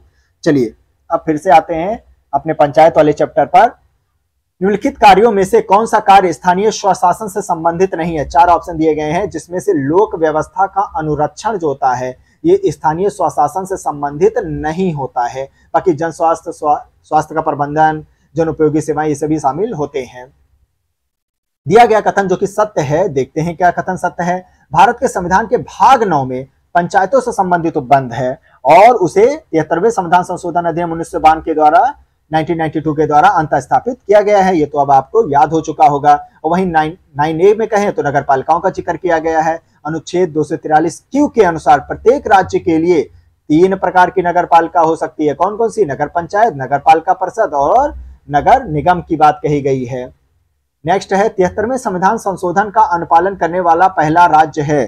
तो पहला राज्य कौन बना था? मध्य प्रदेश बना था अनुपालन करने वाला। ध्यान दीजिएगा, नोट में देखते हैं 1992 में अधिनियमित इस पंचायती राज बिल में पहले से हटकर अनेक नए प्रावधान हैं शामिल, किंतु इसमें पंचायतों के सदस्यों के लिए नियमित पारिश्रमिक ताकि समय पाबंदी और जवाबदेही सुनिश्चित हो, ऐसा प्रावधान नहीं किया गया है। इसमें जो बात पंचायतों के सदस्यों के लिए जो नियमित पारिश्रमिक की बात है उसका इसमें प्रावधान नहीं किएगा, बस इतना जाने रखिएगा। ओके, पंचायती राज व्यवस्था में संस्थानों में महिलाओं के लिए आरक्षित स्थानों के संदर्भ में सही कथन कौन से हैं? आरक्षित स्थानों में तो देखिए, इसका संविधान का अनुच्छेद 243T3 में इसका जिक्र किया गया है और इस प्रावधान पर अनुच्छेद 334 में विनिर्दिष्ट अवधि की समाप्ति का कोई भी प्रभाव नहीं होगा। सर, ये अनुच्छेद 334 क्या है? तो इसमें जैसे कि अनुसूचित जाति जनजाति जो आरक्षण की बात है, आंग्ल समुदायों की जो बात की गई है उसका जिक्र इसमें किया गया है। ओके, देखिए नोट में इसका जिक्र मैंने कर दिया। अनुच्छेद 334 के अंतर्गत लोकसभा और राज्य विधानसभाओं दोनों जगह पर अनुसूचित जातियों, अनुसूचित जनजातियों के आरक्षण तथा आंग्ल भारतीय समुदायों के मनोनयन से संबंधित अवधि का प्रावधान है। ओके, लेकिन अब 104वें कॉन्स्टिट्यूशन अमेंडमेंट एक्ट के द्वारा आंग्ल भारतीयों को तो समाप्त ही कर दिया गया है, उनकी नियुक्ति वाला प्रावधान जो है इसमें। ओके, ये चीज है। तो इस प्रावधान में अनुच्छेद 334 में ये जो सारे विनिर्दिष्ट हैं, इनकी अवधि की जो समाप्ति की बात कही गई, ऐसा कोई भी प्रभाव नहीं पड़ेगा इस चीज पे, महिलाओं के आरक्षित वाले 243D3 में। ओके, नेक्स्ट है, भारत में महिलाओं के लिए स्थान आरक्षित हैं, पंचायती राज संस्थानों में जो है इनके लिए स्थान आरक्षित किया गया है। ओके, जबकि राज्य विधानसभा, मंत्रिमंडल, लोकसभा में कोई जिक्र नहीं किया गया है। उत्तर प्रदेश, अरुणाचल प्रदेश, असम और हरियाणा में पंचायत चुनाव में अनुसूचित जातियों के लिए पदों का आरक्षण किस वर्ग में, किस राज्य में लागू नहीं होगा? तो अरुणाचल प्रदेश में जो होता है ये लागू नहीं किया गया है। ओके, नेक्स्ट क्वेश्चन, पंचायत अनुसूचित क्षेत्रों में विस्तार अधिनियम 1996 के अंतर्गत समाविष्ट क्षेत्रों में ग्राम सभा की क्या भूमिका होती है? तो देखिए, ग्राम सभा की तो सबसे मुख्य भूमिका होती है। अनुसूचित क्षेत्रों में भूमि के हस्तांतरण को रोकने की शक्ति होती है पूरी तरीके से इनके पास, और लघु जो वनोपज होता है उसको स्वामित्व पूरा होता है इनके पास। ओके, और अनुसूचित क्षेत्रों में लघु खनिजों के लिए खनन पट्टा तथा लाइसेंस प्रदान करने के लिए ग्राम सभा की अनुमति आवश्यक होती है, परंतु अन्य खनिजों के खनन के संदर्भ में ग्राम सभा की अनुशंसा की आवश्यकता नहीं पड़ेगी। अगर बात हो रही है लघु वनोपज की, खनिजों की बात हो रही है वहां पर, तब उसके लिए आवश्यकता पड़ेगी उनके अनुमति की, किसके? ग्राम सभा के। नेक्स्ट है, अनुसूचित क्षेत्रों में ग्राम सभा के सम्मेलन की अध्यक्षता कौन करता है? अनुसूचित क्षेत्रों में तो वो उपस्थित अनुसूचित जनजाति सदस्य जो ग्राम सभा द्वारा चुने जाएं, उनके द्वारा ही अध्यक्षता की जाती है। पंचायत राज्य की क्या एक व्यवस्था है? क्या है? स्थानीय स्तर पर स्वशासन की भी होती है, जैव संबंधों के लिए साथ त्रिस्तरीय अभिशासन की भी होती है, और लोकतांत्रिक विकेंद्रीकरण की भी होती है। नेक्स्ट है, पंचायती राज व्यवस्था के मूल उद्देश्यों में का सुनिश्चित करता है, बताइए।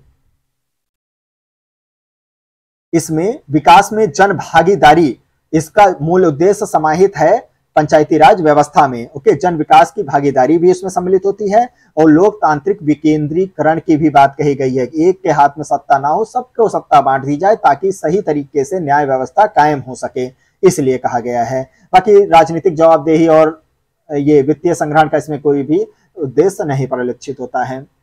नेक्स्ट है, स्थानीय स्वशासन की सर्वोच्च व्याख्या यह की जा सकती है कि यह एक प्रयोग है, लोकतांत्रिक विकेंद्रीकरण का एक प्रयोग होता है। ओके, अभी बताया मैंने, सत्ता सबको बटे। स्थानीय शासन के निम्नलिखित में से कौन सी एक विशेषता नहीं है स्थानीय शासन की? तो केंद्रीय नियंत्रण की इसमें कोई भी जिक्र नहीं किया गया, ये इसकी विशेषताओं में शामिल नहीं होता है। बाकी वैधानिक स्थिति, स्थानीय समुदाय की भागीदारी, कर आरोपित वित्त प्राप्त करने की जो शक्ति होती है, सब होता है इसकी विशेषताओं में। नेक्स्ट है, सरकार की पंचायती राज प्रणाली की प्रमुख विशेषता क्या है?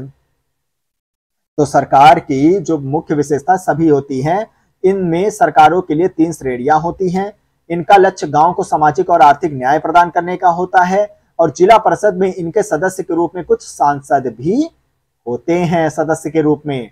पंचायत राज का मुख्य उद्देश्य क्या होता है? तो वही होता है जो सबके लिए होता है, लोगों का विकास मूलक प्रशासन में भागीदारी के योग्य बनाना। ओके, लोगों के विकास मूलक प्रशासन में भागीदारी को और भी सुयोग्य बनाना है। भारत में पंचायती राज प्रतिनिधित्व करता है किन किन चीजों का? अभी मैंने आपको बता दिया था, शक्तियों का विकेंद्रीकरण का भी करता है, लोगों की हिस्सेदारी भी होनी चाहिए, और सामुदायिक विकास भी इसमें बात कही गई है। दिया गया कथन यहाँ पर सही है, और स्पष्टीकरण भी यहाँ पर सही कर रहा है। स्थानीय स्तर पर ग्रामीण मामलों के संबंध में राजनीति का अंताखेल कम हो गया है। अब जैसे कि पंचायती राज व्यवस्था आने के बाद जो खेल चलता था, ये राजनीतिक सत्ता का अपने लिए, बस अपने स्वार्थ के लिए जो सोचते थे, वो खेल अब ग्रामीण मामलों में अब खत्म सा हो गया है। ओके, अब ग्रामीण का भी विकास पंचायतों के द्वारा होने लगा है, सही वर्डों में कहें, सरल वर्डों में। संविधान के 73वें संशोधन के द्वारा ग्रामीण स्थानीय शासन संस्थाओं का पुनरुत्थान अब हो रहा है या हो गया है। 73वें संशोधन के द्वारा ग्रामीण स्थानीय शासन संस्थाओं का पुनरुत्थान हो गया है। निम्नलिखित क्षेत्रों में से किस एक में राज्य सरकार का स्थानीय इकाइयों पर नियंत्रण नहीं होता है? तो किसमें नहीं होता है? नागरिकों की शिकायतों पर नियंत्रण नहीं होता है राज्य सरकार का। ओके, जबकि आर्थिक मामले, विधि निर्माण, कार्मिक मामलों पर इनका होता है। नागरिकों की शिकायतों से इनको क्या लेना देना, उससे नहीं होता है। राज्य सरकार की बात कर रहा हूं वहां पर। ग्रामीण स्थानीय शासन का पंचायती राज नामांकन किस भारतीय नेता के सुझाव पर का परिणाम था? तो ये गांधी जी के, महात्मा गांधी जी के सुझाव था ये। ओके, कहां बलवंत राय मेहता समिति की सिफारिश के अनुसार पंचायती राज व्यवस्था सर्वप्रथम स्थापित की गई थी? तो राजस्थान में सबसे पहले ये स्थापित की गई थी, नागौर डिस्ट्रिक्ट में, आपको याद होगा 1959 में। और त्रिस्तरीय की बात जो है बलवंत राय मेहता साहब ने ही की थी। चलिए कुछ समितियां, उनके सुझाव के बारे में हम जानते हैं। बलवंत राय मेहता समिति त्रिस्तरीय पद्धति, अशोक मेहता समिति में 2 स्तरीय पद्धति की बात कही गई थी, LM सिंघवी समिति में स्थानीय स्वशासन पद्धति की बात कही गई थी। ओके, और GV राव में प्रतिनिधित्व के तरीके में सुधार की बात कही गई थी। मोस्ट इंपॉर्टेंट है, याद रखिएगा।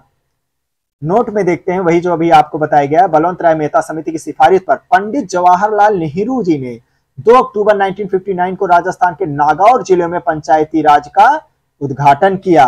और फिर उसके बाद दूसरे नंबर पर कहां पर किया गया? आंध्र प्रदेश में किया गया। पहले नंबर पर राजस्थान, दूसरे नंबर पर आंध्र प्रदेश में किया गया था। अब यहाँ पर कुछ समितियां हैं पंचायती राज संबंधित, और किस सन में आई थी इसका पूरा विवरण दिया गया है, ध्यान से इसको सुनिएगा। बलवंत राय मेहता समिति 1957 में लाई गई थी, सबसे पहली यही थी। ओके, फिर उसके बाद लाया गया था कौन सा? संथानम समिति 1963 से 64 में आया था। फिर अशोक मेहता समिति 1977 से 78 में लाया गया था। GV राव समिति 1985, LM सिंघवी समिति 1986, हनुमंत राव समिति 1984 और PK थुंगन समिति 1988 में आया था। किस समिति ने न्याय पंचायतों के गठन की सिफारिश की थी? अशोक मेहता समिति ने न्याय पंचायतों की बात कही थी। ओके, उसके गठन की उन्होंने बात कही थी। पंचायती राज को संवैधानिक स्थिति प्रदान करने, ध्यान दीजिएगा, संवैधानिक स्थिति की बात कर रहा है, प्रदान करने की संस्तुति किस कमेटी के द्वारा की गई थी? अभी बताए थे, LM सिंघवी कमेटी के द्वारा दी गई थी। पंचायत राज की त्रिस्तरीय प्रणाली में क्या शामिल होता है? हमेशा हर जगह त्रिस्तरीय सुनते हैं तो सभी को याद होगा, ग्राम पंचायत, क्षेत्र पंचायत और जिला परिषद। ओके, ग्राम पंचायत, क्षेत्र पंचायत समिति और जिला परिषद होते हैं। एक क्षेत्र पंचायत का क्षेत्र निर्धारित किया जाता है किसके द्वारा? राज्य सरकार के द्वारा ही निर्धारित किया जाता है। और एक क्षेत्र पंचायत का जो क्षेत्र है, अनुच्छेद 243 गा के प्रावधानों के तहत राज्य विधानमंडल द्वारा बनाई गई विधि के अनुसार ही राज्य सरकार द्वारा निर्धारित किया जाता है। जो कानून बनाया गया है उसी के अनुसार ही राज्य सरकार निर्धारित करती है, अनुच्छेद 243 गा के तहत। खंड और जिला पंचायतों की सीमा में परिवर्तन की अधिसूचना कौन जारी करता है? तो राज्यपाल के द्वारा उनकी सीमाओं में जो परिवर्तन की बात होती है। वर्तमान में मेघालय, नागालैंड, मिजोरम राज्यों में जनजातीय परिषद तथा ग्राम परिषदों का अस्तित्व है। याद रखिएगा, मोस्ट इंपॉर्टेंट है, मेघालय, नागालैंड और मिजोरम 3 जगहों पर। ओके, और नेक्स्ट क्वेश्चन है, पंचायत समिति के जो सदस्य होते हैं ये प्रत्यक्ष रूप से जनता के द्वारा निर्वाचित किए जाते हैं। और उत्तर प्रदेश में पंचायत समिति को क्या कहा जाता है? क्षेत्र पंचायत के नाम से जाना जाता है। नेक्स्ट क्वेश्चन है, पंचायती राज प्रणाली में पंचायत समिति गठित होती है खंड स्तर पर, ब्लॉक स्तर पर उसको गठित किया जाता है। ब्लॉक स्तर पर पंचायत समिति क्या होती है? प्रशासनिक एक प्राधिकरण होती है, प्रशासनिक प्राधिकरण की तरह हैसियत से कार्य करती है। ब्लॉक खंड स्तर पर पंचायत समिति एक प्रशासनिक अधिकारी या प्रशासनिक प्राधिकारी के रूप में कार्य करता है, वही चीज है। या ग्राम पंचायत और जिला प्रशासन के मध्य क्या काम करता है? एक संपर्क स्थापित करने का काम करता है, ग्राम पंचायत और जिला प्रशासन के बीच में। अब नेक्स्ट क्वेश्चन है, यदि जिला प्रशासन का अध्यक्ष निलंबित हो जाए तो क्या होगा? सदस्यगण स्थानापन्न अध्यक्ष का निर्वाचन करेंगे अपने में से ही, वो तब तक रहेंगे जब तक कि उसका निलंबन चल रहा होता है। ओके, तभी तक कि उनको वहां पर नियुक्त किया जाता है, याद रखिएगा। और इसके बारे में थोड़ा सा डिटेल बता देता हूं आपको। जो जिला पंचायत अध्यक्ष के निलंबन पर जिला पंचायत के जो सचिव होते हैं और मुख्य कार्यकारी जो अधिकारी होते हैं, ये क्या करते हैं? सचिव और मुख्य कार्यकारी अधिकारी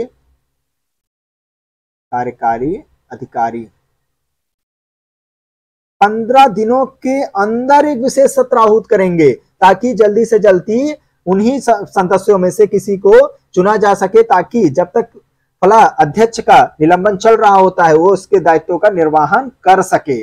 ओके, 15 दिनों के अंदर ही होता है ये कार्य। भारतीय संविधान का 73वां संविधान संशोधन प्रावधान करता है किस चीज की? ये तो सभी को याद हो गया होगा, पंचायती चुनाव को आदेशात्मक तथा लोकसभा एवं विधानसभा चुनाव के समकक्ष बनाने की इसमें बात कही गई है। भारत में स्थानीय शासन के विषय में दिए गए विकल्पों में से कौन सा सही नहीं है? स्थानीय स्वशासन के विषय में बताइए। भारतीय संविधान सही नहीं है पूछ रहा है, ये पॉइंट याद रखिएगा। भारतीय संविधान के अनुसार परसंघीय प्रणाली में स्थानीय शासन जैसी कोई स्वतंत्र कोटि नहीं है, ये गलत है। शामिल है भाई, कह रहा है शामिल नहीं है, कोई स्वतंत्र कोटि इसको जिक्र किया ही नहीं गया है, जब किया शामिल किया गया है, इसलिए क्वेश्चन यहाँ पर ये आंसर यहाँ पर गलत साबित होता है। बाकी तो स्थानीय निकायों में 1/3 स्थान स्त्रियों के लिए आरक्षित है ही। ओके, 243D अभी बताया था। स्थानीय शासन के लिए वित्त का उपबंध के लिए एक आयोग के गठन की बात कही गई है। ओके, 243I के तहत इसको भी मैं बता चुका हूं। स्थानीय निकायों के लिए निर्वाचन का निर्धारण एक आयोग करता है, राज्य निर्वाचन आयोग का भी जिक्र किया गया है इसमें। ये सारी चीजें आप याद रखिएगा। पंचायत समिति या क्षेत्र पंचायत, इसमें प्रत्यक्ष रूप से जनता द्वारा चुने गए सदस्य तथा एक प्रमुख जिसे निर्वाचित सदस्यों द्वारा अपने में से ही चुना जाता है, वे इसमें शामिल होते हैं, याद रखिएगा, मोस्ट इंपॉर्टेंट। और जबकि उस खंड या ब्लॉक के ग्राम पंचायतों के सभी प्रधान और उस खंड के जो भी लोकसभा और विधानसभा के सदस्य और उस खंड के मतदाता सूची में पंजीकृत सभी राज्यसभा विधान परिषद के सदस्य भी इसके पदेन सदस्य होते हैं। तो ये सब इसके पदेन सदस्यों में शामिल होते हैं। बाकी तो सदस्य और एक प्रमुख तो होते ही हैं प्रत्यक्ष रूप से, जो कि जनता के द्वारा चुने जाते हैं, और फिर जो चुने जाते हैं उन्हीं में से एक को अध्यक्ष बनाया जाता है। यह था पंचायत समिति या क्षेत्र पंचायत के बारे में। राज्य निर्वाचन आयोग नगरीय निकायों के निर्वाचन का संचालन किस अनुच्छेद के अंतर्गत करता है? राज्य निर्वाचन आयोग तो ये करता है 243K के तहत, नगरीय निकायों की बात कर रहा है यहाँ पर। Okay, 243K। कौन पंचायतों के वित्तीय स्थिति का पुनर्विलोकन करने के लिए वित्त आयोग का गठन करता है? ये मैं पहले ही बता चुका हूं, जो वित्त आयोग अभी पढ़ा रहा था, संबंधित राज्य के राज्यपाल के द्वारा ही किया जाता है। ओके, निम्नलिखित में से कौन सा संवैधानिक प्राधिकरण होता है? तो देखिए, राज्य वित्त आयोग ये भी एक संवैधानिक प्राधिकरण है। 243 में जिक्र किया गया है, वित्त आयोग 243 में जिक्र किया गया आई, और जिला पंचायत 243 में इसका जिक्र किया गया है। जबकि राज्य निर्वाचन अधिकारी का इसमें कोई जिक्र नहीं किया गया है, यह संवैधानिक प्राधिकरण नहीं होता है। निम्नलिखित 3 शर्तें पूरा करने वाले नगरीय क्षेत्र के अंतर्गत आते हैं, उनको नगर कहा जाता है। न्यूनतम जनसंख्या वहां की 5000 होनी चाहिए, या और हाँ, साथ ही साथ 75% जो व्यक्ति हैं जो वहां पर रह रहे हैं, पुरुष हैं, वो गैर कृषि कार्यों में संलग्न हो। गैर कृषि, जो कृषि में कार्यों में मतलब कि क्या कहा जाता है, कृषि का कार्य ना कर रहे हो, गैर कृषि कार्य कोई व्यवसाय कर रहे हो। ओके, और जनसंख्या घनत्व तो कम से कम 400 व्यक्ति प्रति वर्ग किलोमीटर होना चाहिए, तो उसे नगरीय क्षेत्र के अंतर्गत शामिल किया जाता है। उसी का जस्ट उल्टा कर देंगे तो वो ग्रामीण क्षेत्रों में आ जाएगा। यदि पंचायत और छावनी बोर्ड के मध्य विवाद हो तो अंतिम निर्णय कौन लेगा? राज्य सरकार केंद्र सरकार के अनुमोदन के अधीन होता है। राज्य सरकार जो केंद्र सरकार अनुमोदन देगा उसी के अधीन वो लेता है निर्णय अंतिम। समझ रहे हैं? किस राज्य में नगरपालिका का सीमा क्षेत्र अधिसूचित करने के लिए, किसी राज्य में नगरपालिका का सीमा क्षेत्र अधिसूचित करने के लिए कौन सक्षम होता है? तो राज्य का राज्यपाल ही होता है। ओके, नगरपालिका परिषद का चुनाव लड़ने के लिए अर्हता कैसी होनी चाहिए? अध्यक्ष जो होते हैं उनकी जो आयु होनी चाहिए 25 वर्ष से कम नहीं होनी चाहिए। पार्षद जो होते हैं उनकी आयु 21 वर्ष से कम नहीं होनी चाहिए, और कोई भी व्यक्ति अध्यक्ष और पार्षद का चुनाव एक साथ लड़ सकता है। ओके, बशर्ते वो उसकी आयु जो है 25 वर्ष 21 वर्ष को फॉलो कर रही हो।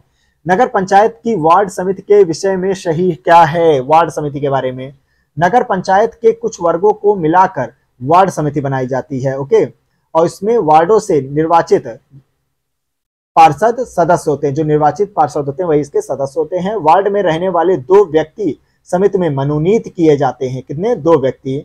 और वार्ड समिति अपनी पहली बैठक में एक निर्वाचित पार्षद को अपना अध्यक्ष क्या करता है? निर्वाचित कर रहा होता है। नेक्स्ट क्वेश्चन है, यदि एक पार्षद विधि व्यवसायी होते हुए भी किसी अन्य व्यक्ति की ओर से नगर पालिका परिषद के विरुद्ध कार्य करता है तो क्या होगा? कलेक्टर सीधे उसको उसके पद से हटा ही देंगे। फिर उत्तर प्रदेश में किसी नगर पालिका का अध्यक्ष का निर्वाचन किया जाता है अपने नगर क्षेत्र के निर्वाचन सूची में सम्मिलित सभी निर्वाचकों के द्वारा किया जाता है। जो भी उस नगर क्षेत्र के निर्वाचन सूची में सम्मिलित है उन सभी निर्वाचकों के द्वारा किया जाता है। ओके, नगर पालिका के अध्यक्ष का जो होता है सिलेक्शन। और अपने नगर क्षेत्र के वार्डों के निर्वाचकों में से भी किया जाता है। दोनों सही है यहाँ पर।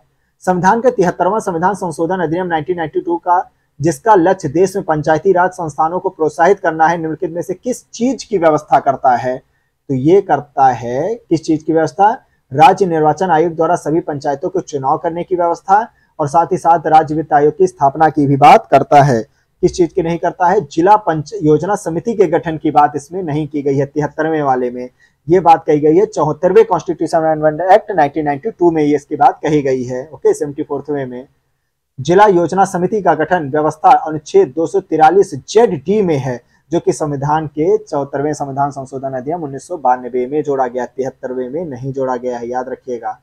जिला आयोजन समिति में निर्वाचित व पदेन सदस्य कितने होते हैं? तो निर्वाचित होते हैं 20 सदस्य और पदेन जो होते हैं वो 5 सदस्य इसमें शामिल होते हैं।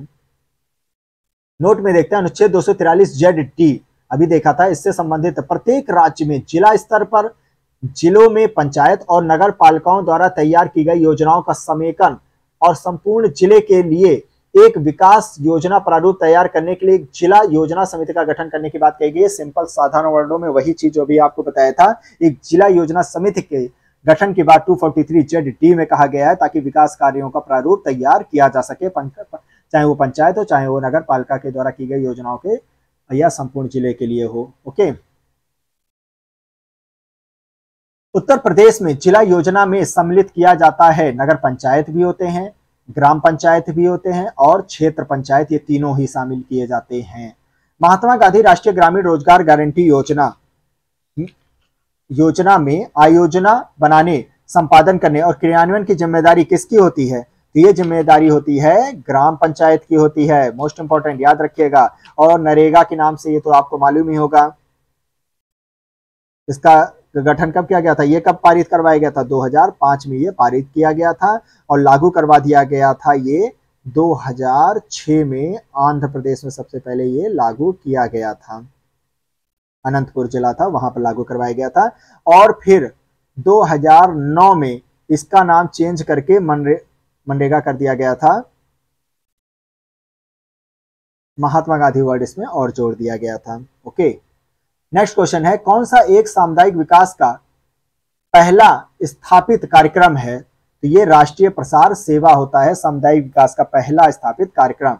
इसके नोट ध्यान से सुनिएगा, ये एग्जाम में पूछ लेता है। भारत सरकार ने सामुदायिक विकास कार्यक्रम 1952 में जो किया था और राष्ट्रीय प्रसार सेवा 1953 के कामकाज की जांच करने के लिए बलवंत राय मेहता समिति का गठन 1957 में किया था। मोस्ट इंपॉर्टेंट, इसे याद कर लीजिएगा अच्छे से।